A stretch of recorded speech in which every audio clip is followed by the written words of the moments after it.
pagdagdag ko ng client ko ngayon, which is US, kasi alam naman natin na malaking bigayan talaga sa US. Ano na, parang nag-times 3 na siya yung sa income ko. So,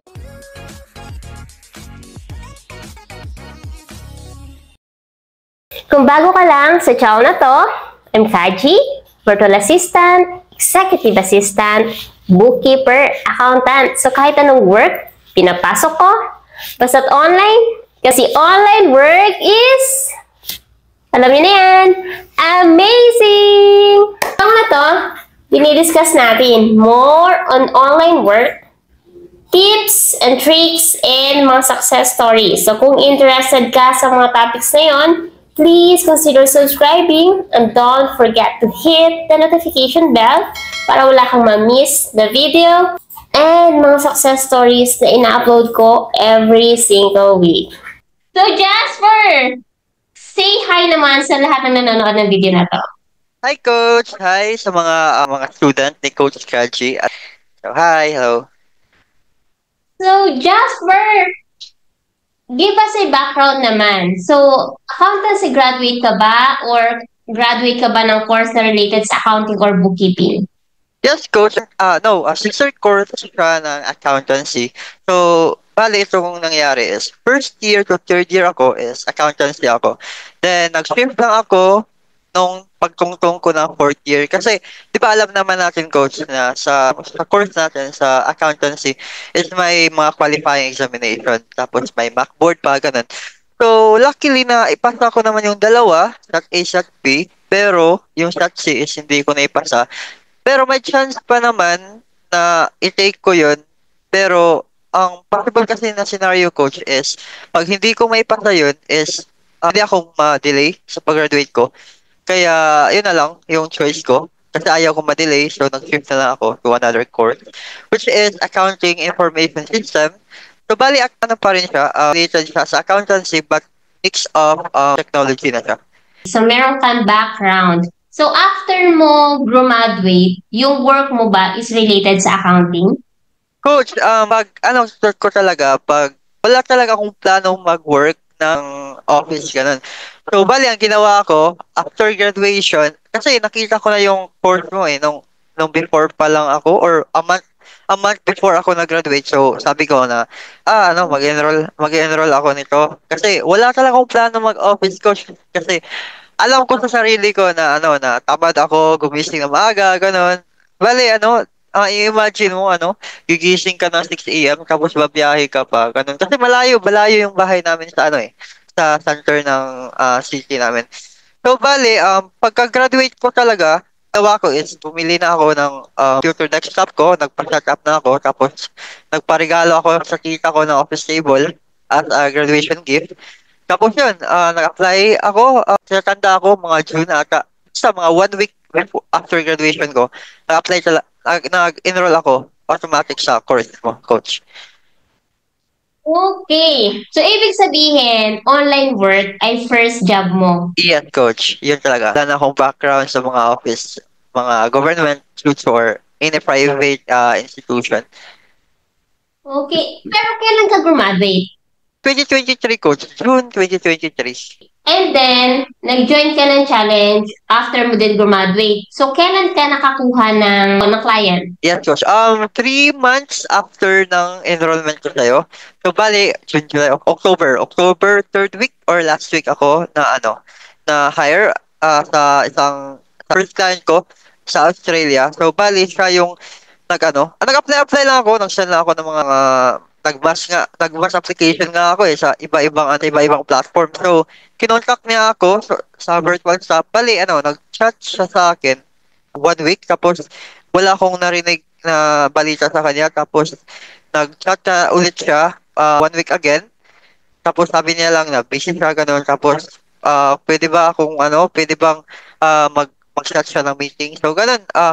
Nag nag-chat siya ng meeting namin mga around 11 p.m. ata yun, tapos pinare lang niya yung screen niya.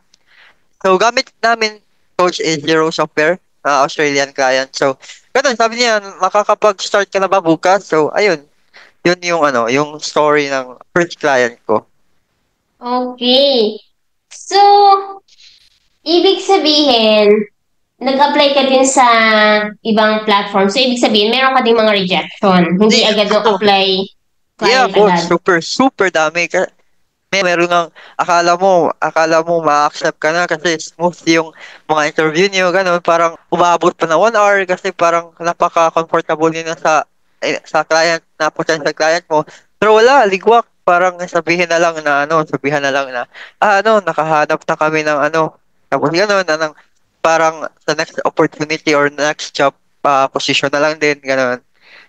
Okay. So, yan ay nung 2023 pa. Ngayon, 2025 na. Same client? Bale, na ako ngayon. Two client ako. Yung client ko, yung Australian is ginawa. Kasi yung second client ko ngayon is US time na eh. So, 'di ba, 7 a.m. to 2 p.m. yung Australia. Tapos, 'di ba? Tapos yung US hours is 9 p.m. to 5 a.m. ganun. So, di ko kaya kasi straight yan eh. So, ginawa ko is naman, part-time ko na lang yung Australian ko kasi yun eh, bookkeeping, so, magagawa mo naman, flexible eh. Tapos, umuo naman sila, ako na lang yung nila, nagre-reconcile, tapos, mainly payroll talaga yung ginagawa ko sa kanila. Dun sa Australian client mo, di ba, since fresh grad ka, tapos nag-course ka, eh, dun sa course natin, wala naman dun BAS, etc. Wala, So, oo. o, Wala. di ba wala? Oo, So, paano ka nakakuha ng client? Eh, wala kang experience doon sa mga BAS na yon. Like, kumbaga, di ba, syempre, pag Australian, alam natin na oo, karaniwan, hinihingi nila or hinahanap nila someone na mayroong experience sa GST, marunong ng BAS. Eh, oo. paano yun? Like, ano yung naging way mo para ma-hire ka ng client kahit wala kang ganong ka-extensive experience pagdating sa GST BAS? Yung sa mga GSCs, di ba, yung mas tax rate yan, coach. So, bali, yung sa naman, yung sa inclusion naman sa course mo, meron din naman doon, kahit meron namang matutunan doon. So, in-apply ko na lang doon sa client ko. Yung wala ko talaga is yung mga IAS tax filings, yun. Nakapag-ask nga ako sa'yo na, Coach, pwede ba sa susunod na course mo ba, pwede i-open mo yung mga gano'n na topic para meron namang additional information, gano'n. So, yun lang, sabi niya lang naman sa akin kung kaya ko bang gano'n, mga invoices, yung mga basic task lang ng as a bookkeeper. Tapos, yun, nag-upskill na, pinapagawa na ako ng payroll, mga superannuation, gano'n. So, bali, nag-ano lang ako, coach, naghihingi lang din ako ng advice sa'yo sa mga questions kung anong dapat gawin. At meron din ako mga circle of friends na accountant na meron ding experience sa ganito. So, bali, na lang, nagpapasa na lang ng mga information para ma-solve yung mga problem sa client ko. Okay. So, since dalawa na ang client mo, di flexible ka naman, di ba? Yes, So, coach. kamusta naman yung income mo? Yung income ko, yung first client ko, nung nag-full time pa ako sa kanya, bale, saktuhan lang talaga, bale, malaki-laki naman, pero sakto lang talaga. So, pagdagdag ko ng client ko ngayon, which is US, kasi alam naman natin na malaking bigayan talaga sa US, parang nag-times 3 na siya, yung sa income ko. So, hoping na, magtuloy-tuloy, at yun lang naman yung problem sa atin na, baka mawalan tayo ng client, pero yun lang, Yes. be positive na lang ganun. Mm-mm. Actually, totoo yan. Sa online talaga, hindi mo maiwasan na sometimes may client na aalis talaga. Yes, coach. Totoo yan na hindi siya consistent. Kaya ang kumbaga, dapat lagi kang merong Back, safety net ka na kumbaga, dapat meron kang antawag pangtapal. dito? Oo, pantapal doon sa mawawala. So, kaya mahalaga pa rin yung meron kang multiple clients. Di naman natin alam, wala naman tayong kasiguraduhan dito. Hindi, unlike sa mga government na nasa Yeah, contract na nila na parang forever na ganun. yeah, totoo yan. Kasi sa experience ko, yung iba kong client, kasi minsan ako nagawa ng, kumbaga, termination. Like, tapos na talaga ngayong araw. So, walang 30 days, ganun. Minsan, biglaan talaga. No, So, coach. ganun talaga ang anuhan dito sa online. Pero, Jasper, di ba, since work from home ka na talaga simula nung graduate ka. So, ano namang say ng family mo? Okay lang sa kanila? So, at first, coach, hindi nila maintindihan kasi kasi yung mga parents ko is traditional yung nalalaman eh. Hindi pa nila alam tong mga technology.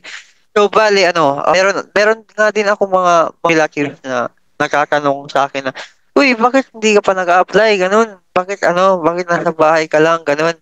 Tapos yung parents ko, sabi niya na, nak, bakit nag-online ka lang? Parang, kasi maraming nag-offer din sa mga private institution like mga bank dito sa amin. So, may natatanggap ako na offer pero na-imagine ko di ko talaga kaya yung income na pumapasok tapos yung expense ko. Bali, magastos siya sa coach pa mga sapatos, gano'n, sa pag-running, gano'n. So, parang di ko kaya. Tapos, kadalasan pa around 9 p.m. na. Around 9 p.m. na sila na katapos sa pag-work. Tapos, minsan, hindi pa counted as overtime. So, ganun, pinaliwanag ko na lang. Na-accept naman nila yung parang nakikita na nila yung result na, nakakapagbigay na ako, ganun. Ako na yung bumabayad ng kuryente, tapos nakakapagbili na ng mga appliances. Ganun. So, yun coach, yun yung experience ko sa parents ko. Okay, so at least ngayon, like, parang familiar na sila kung ano ba yung online. Kasi totoo yan, lalo na pag mga unang graduate nga, syempre ini-expect nila na lalabas ka. 'Di Yes, ba? coach. Kasi yung normal sa atin eh. Yes, coach. Yun lang, nakikita din naman nila na parang nauuso na yung freelance. Parang marami na silang anak ng katrabaho nila na nagfre-freelance din. So yun, time to time na intindihan din naman nila. Mm-mm.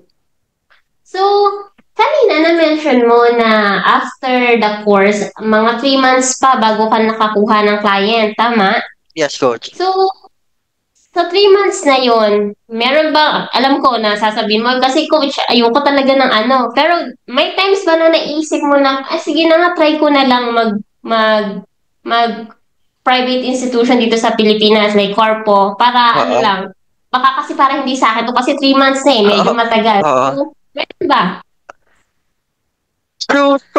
So tell you the truth, coach, wala talaga. Wala talaga akong plano kasi ano na yun eh, parang no plan B na ako. Parang yun na talaga yung plano ko.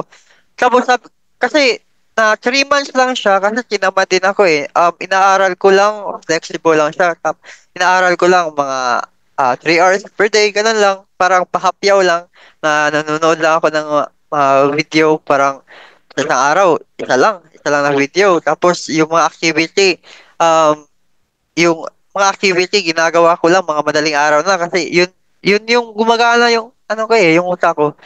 So, yun, Mm-mm. na-delay siya, na umabot siya ng 3 months. Pero normal lang din naman ata kasi marami din namang iba dyan na ilang months din before nakakuha. So, ganun coach, hindi pumasok sa isip ko.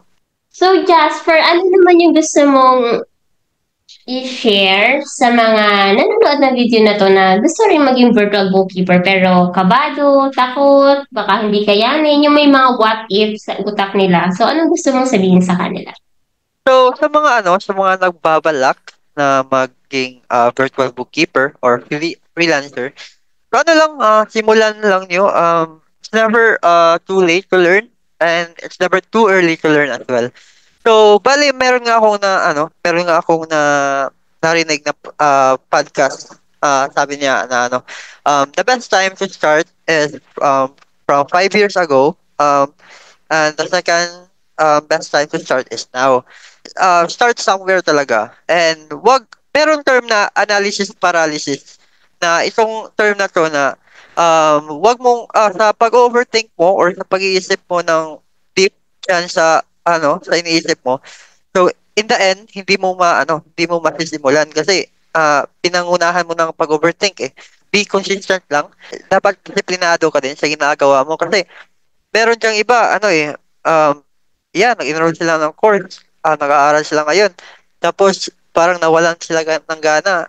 Then, nawala na sa isip nila yung pag-aaral. Tapos, nag-shift na din ng ibang pinagkabisihan. So, having also a curious mindset. Tapos, simulan. Just do it lang.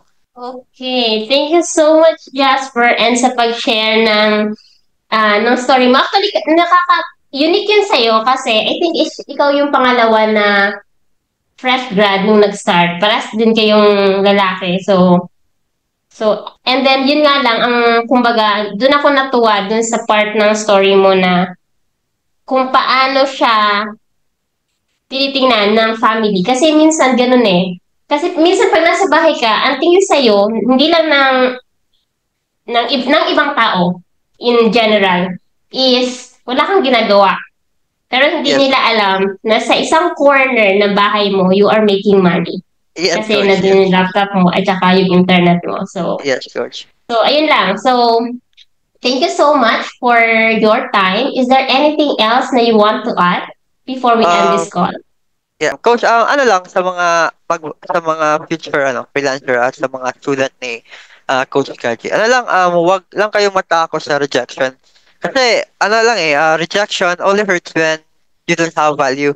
Kasi ano lang yan pag alam mo namang may offer ka na service na valuable, na alam mo naman na valuable, and binigay mo naman is good deal, then wag lakasan lang talaga ng loob at di naman nakakatakot yung rejection kasi normal lang talaga yan eh. Yung hindi nga normal yung hindi ka nare-reject kasi ano yan Yes. dapat alam natin yung lasa ng rejection.